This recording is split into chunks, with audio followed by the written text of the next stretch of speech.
हरियाणा चुनाव को लेकर केंद्रीय गृह मंत्री अमित शाह रेवाड़ी में जनसभा को संबोधित करने पहुंचे। शाह ने जमकर कांग्रेस पर, विपक्ष पर निशाना साधा। कहा, कांग्रेस वाले सेना का सम्मान नहीं करते। कांग्रेस ने सेना अध्यक्ष को गुंडा कहा था। हरियाणा में कांग्रेस सरकार में डीलर दलाल नियुक्ति पत्र देते थे, लेकिन बीजेपी में डाकिया नियुक्ति पत्र देता है। बीजेपी सरकार ने डीलर दामाद का नामो निशान मिटा दिया है। राहुल गांधी को लेकर कहा, कांग्रेस शासित राज्यों में एमएसपी लागू करके दिखाएं। पहले हरियाणा में कांग्रेस की रैली में पाकिस्तान के नारे लगते थे। राहुल गांधी आरक्षण खत्म करना चाहते हैं, लेकिन जब तक भाजपा सरकार है आरक्षण खत्म नहीं करने देंगे। भाइयों बहनों, एक कांग्रेस हमेशा सेना का अपमान करती है। यही कांग्रेस पार्टी है जिसने सेना अध्यक्ष को गुंडा कहने का दुस्साहस किया था। कांग्रेस ने कभी सेना का सम्मान नहीं किया, उन्होंने भ्रांतियां फैलाने का काम। उत्तर प्रदेश के मुख्यमंत्री योगी आदित्यनाथ ने आज भी जम्मू कश्मीर में बीजेपी प्रत्याशियों के लिए चुनाव प्रचार किया। धारा 370 जैसे मुद्दों पर कांग्रेस पर निशाना साधा। बीते दिन गुरुवार को भी सीएम योगी ने जमकर निशाना साधते हुए कहा था कि यहां बीजेपी की वापसी होने पर पीओके भारत का हिस्सा बनने वाला है। उन्होंने पाकिस्तान में लोकतंत्र की स्थिति की भी चर्चा की और कहा, पाकिस्तान को लोकतंत्र बचाने के लिए भी मशक्कत करनी पड़ती है। पाकिस्तान अधिकृत कश्मीर पीओके को लेकर भी उन्होंने कहा कि पीओके के लोग अलग होने की आवाज उठा रहे हैं। वो कश्मीर के बारे में, जब भारत के बारे में बात आती है, ये चुनाव इस बात को भी प्रदर्शित करने वाला है। हम लोग बचपन में गाते रहे हैं, बिना सिंध के हिंद कहां है, रावी बिन पंजाब नहीं, गंगा आखिर खुश हो कैसे, जब तक संग चुनाव नहीं है। दिल्ली से आगरा जाने वाले लोगों के लिए अब यमुना एक्सप्रेसवे पर सफर करना महंगा हो जाएगा। यमुना प्राधिकरण ने 1 अक्टूबर से 4% तक टोल दर बढ़ाने का फैसला किया। इसका सीधा असर अब आम आदमी की जेब पर पड़ेगा। अगर आप भी रोजाना या अक्सर यमुना एक्सप्रेसवे से सफर करते हैं तो अब आपको ज्यादा पैसे देने पड़ेंगे 1 तारीख से। यमुना प्राधिकरण ने 1 अक्टूबर से 4% तक टोल दर बढ़ाने का फैसला किया है। प्राधिकरण ने टोल बढ़ाने की मंजूरी बोर्ड मीटिंग में दी है, जबकि इस एक्सप्रेसवे पर टोल की दरें 2021-22 के बाद लगातार बढ़ाई जा रही हैं। इससे पहले मार्च 2022 में भी दिल्ली आगरा यमुना एक्सप्रेसवे पर टोल टैक्स में 12% की बढ़ोतरी की गई थी। नई दरें लागू होने के बाद यानी 1 अक्टूबर से ग्रेटर नोएडा से आगरा तक कार का टोल टैक्स जो है वो 270 की बजाय 295 रुपए लगेगा। यूपी के कई जिलों में भारी बारिश के चलते जनजीवन अस्त व्यस्त है। लखनऊ में भी बारिश हुई। शुक्रवार को भी बारिश जारी है। गुरुवार को शुरू हुई थी। सीएम योगी ने राज्य में बीते कुछ दिनों से जारी बारिश और इससे होने वाली घटनाओं के मद्देनजर संबंधित जिलों के अधिकारियों को पूरी तत्परता से राहत कार्य संचालित करने के निर्देश दिए हैं। पीड़ित परिवारों को राहत राशि देने के निर्देश भी सीएम योगी की तरफ से दिए गए।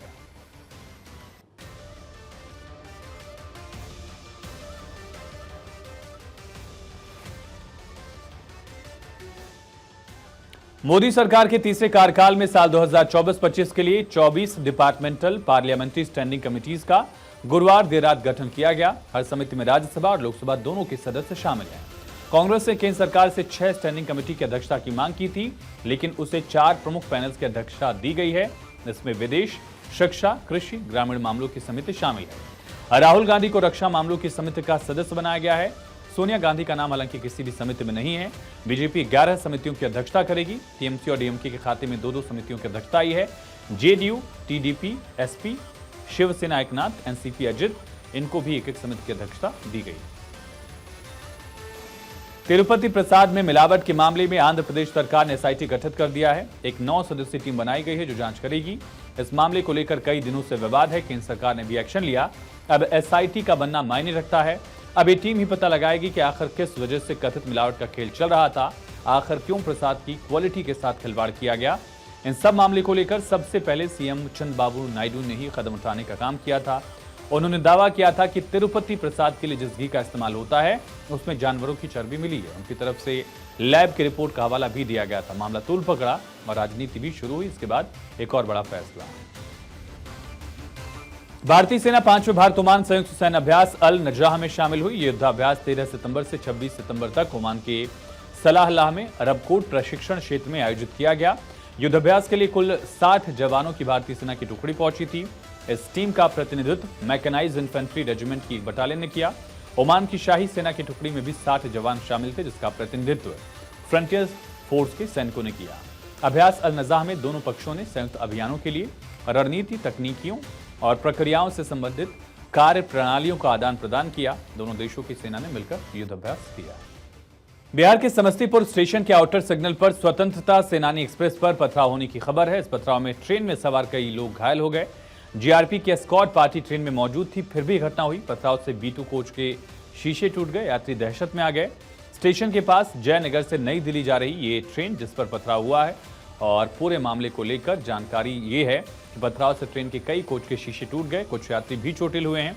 घायलों को नजदीकी अस्पताल में भर्ती कराया गया है। वहीं समाजवादी पार्टी के सांसद राजीव राय को जान से मारने की धमकी मिली। यह धमकी उनके मोबाइल फोन पर आई। इसके बाद मामला गंभीर हो गया। मऊ जिले की घोसी सीट से सांसद राजीव राय ने इस घटना को लेकर, धमकी को लेकर जानकारी पुलिस को भी दी है।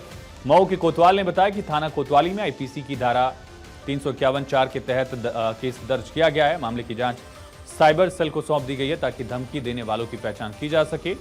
फिलहाल पुलिस इस मामले में तहकीकात में जुटी है। राजीव राय की सुरक्षा को लेकर भी विचार किया जा रहा है। बिहार के नवादा की नारदीगंज प्रखंड के कछुआरा गांव के पास का एक वीडियो वायरल हुआ, जहां कुछ लोगों ने पुलिस के साथ मारपीट की है।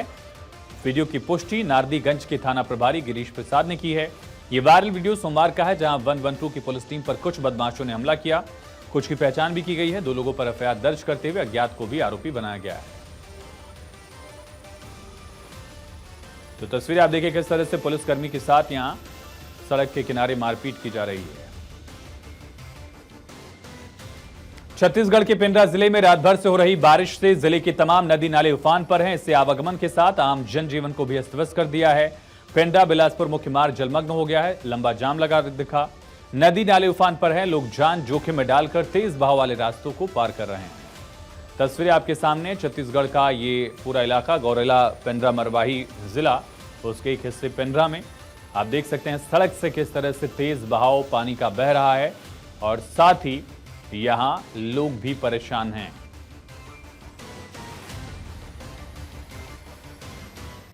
गुजरात में मानसून फिर से सक्रिय हो गया, जिसकी वजह से कई जिलों में भारी बारिश दिखी है। खबर भावनगर से, जहां मालेश्वरी नदी का जलस्तर बढ़ गया। 29 तीर्थयात्रियों को ले जा रही बस नदी की धारा में फंस गई।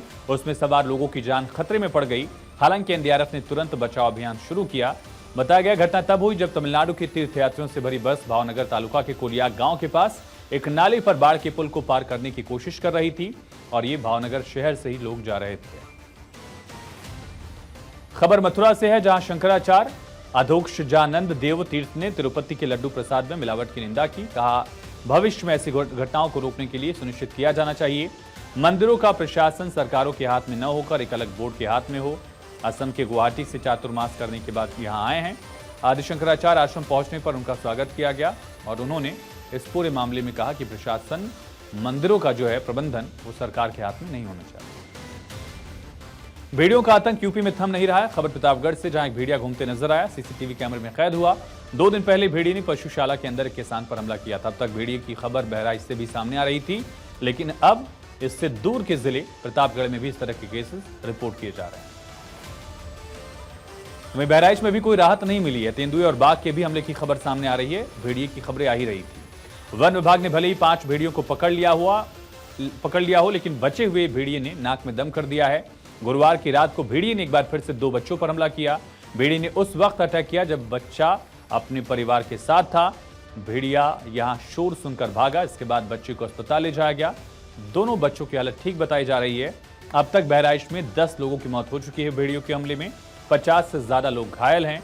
करीब 1 महीने से लगातार भेड़ियों की तलाश में ऑपरेशन जारी है। ओडिशा के मयूरभंज जिले में 4 लोगों की हत्या कर बड़े पैमाने पर आतंक मचाने वाले एक जंगली हाथी को देर रात ट्रैंक्विलाइज किया गया। बारीपदा रेंज में घुसने से पहले हाथी ने शुलियापाड़ा और बेता नाटी के इलाके में उत्पात मचाया था। हाथी के द्वारा कुचले जाने से एक महिला की मौत के बाद वन विभाग ने आपातकालीन बैठक बुलाई।